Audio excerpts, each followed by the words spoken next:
ഉത്തർപ്രദേശിലെ ഫത്തേപൂരിൽ നവാബ് അബ്ദുൽ സമദിൻ്റെ ശവകുടീരം ഹിന്ദു സംഘടനകൾ തകർത്തു. 1000 വർഷം മുമ്പ് ക്ഷേത്രം സ്ഥിതി ചെയ്തിരുന്നു എന്നാരോപിച്ചാണ് ശവകുടീരം തകർത്തത്. വിവരങ്ങളുമായി ഇപ്പോൾ ഞങ്ങളുടെ പ്രതിനിധി വിഷ്ണു തലവൂർ ചേരുന്നു. വിഷ്ണു, ദൃശ്യങ്ങളടക്കം പുറത്തെത്തുന്നൊരു സാഹചര്യം എന്തൊക്കെയാണ്? ഹിന്ദു സംഘടനകൾ എന്ത് ആരോപിച്ചാണ് ഇത്തരത്തിൽ പള്ളി പൊളിച്ചത്?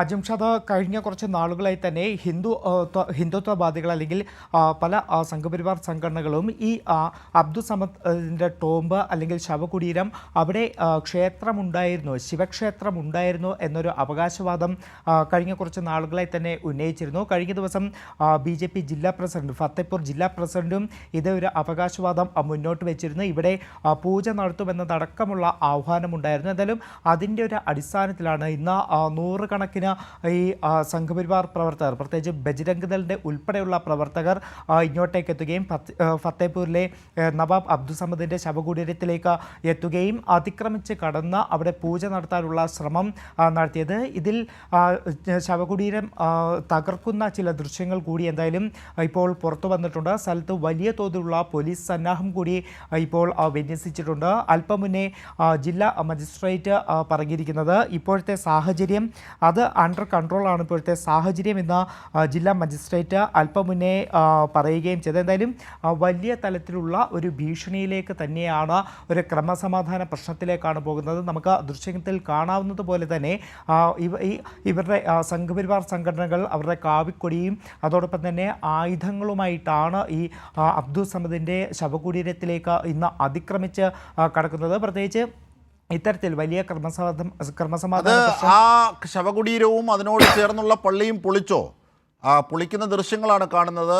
എന്താണ് പോലീസ് ഇടപെട്ട നടപടി? കാരണം താജ്മഹലിന് അടക്കം എതിരെ അത്തരത്തിൽ ആരോപണങ്ങൾ ഹിന്ദു സംഘടനകൾ നടത്തുന്നുണ്ട്, പ്രത്യേകിച്ച് ഈ സംഘപരിവാർ സംഘടനകൾ നടത്തുന്നുണ്ട്. ഈ മാത്രമല്ല, UP-യിലും മറ്റുമൊക്കെ യോഗി ആദിത്യനാഥിൻ്റെ ഭരണത്തിന് ശേഷം കൃത്യമായി നിരവധി സ്ഥലങ്ങളിൽ ഈ വിധത്തിലുള്ള ആരോപണങ്ങളുമായി ബന്ധപ്പെട്ട് പലരുടെയും ആരാധനാലയങ്ങൾ കൈയടക്കുന്ന സ്ഥിതി നാം കണ്ടിട്ടുള്ളതാണ്. അതിൻ്റെ ഒരു തുടർച്ചയായി തന്നെയാണ് ഈ നവാബിൻ്റെ ശവകുടീരത്തിന് മേലുള്ള ആക്രമണത്തെയും കാണേണ്ടത്, അല്ലേ വിഷ്ണു തലവൂർ? അജിംഷാദ്, തീർച്ചയായിട്ടും അത്തരത്തിൽ തന്നെയാണ്. കാരണം കഴിഞ്ഞ കുറച്ച് നാളുകളായി തന്നെ ഈ സംഘപരിവാർ സംഘടനകൾ നിരവധി മുസ്ലിം പള്ളികൾക്ക് മുകളിലൊക്കെ തന്നെ വലിയ അവകാശവാദങ്ങൾ ഉന്നയിക്കുന്നുണ്ട്. പ്രത്യേകിച്ച് മധുരയിലെ ഷാഹി ഈദ്ഗാഹിലടക്കം ഇത്തരത്തിൽ അവകാശവാദം ഉന്നയിച്ചുകൊണ്ട് മുന്നോട്ട് പോകുന്ന ഒരു സ്ഥിതിവിശേഷം തന്നെയാണ് രാജ്യത്ത് നിലനിൽക്കുന്നത്. അതിനോട് അനുബന്ധമായി തന്നെയാണ് ഇപ്പോൾ ഫത്തേപൂരിലും വലിയ അതിക്രമം സംഘപരിവാർ സംഘടനകളുടെ ഭാഗത്തുനിന്ന് ഉണ്ടായിരിക്കുന്നത്. ഇന്ന് ഇത്തരത്തിൽ നവാബ് അബ്ദുൽ സമദിൻ്റെ ശവകുടീരത്തിലേക്ക് അതിക്രമിച്ച് കയറിയത് അത് ആയുധങ്ങളുമായിട്ടാണ് ഈ ഹിന്ദു സംഘടനകൾ, ബജ്രംഗ് ദളിൻ്റെ ഉൾപ്പെടെയുള്ള പ്രവർത്തകർ വലിയ മുദ്രാവാക്യം വിളിച്ച് അതിക്രമിച്ച് കയറിയത്. ശവകുടീരത്തിൻ്റെ ഒരു ഭാഗം തകർക്കുകയും ചെയ്തിട്ടുണ്ട്. അതോടൊപ്പം ഈ സംഘടനകൾ അവകാശപ്പെടുന്നത് ഇവിടെ 1000 വർഷം മുന്നേ ശിവക്ഷേത്രം ഉണ്ടായിരുന്നു.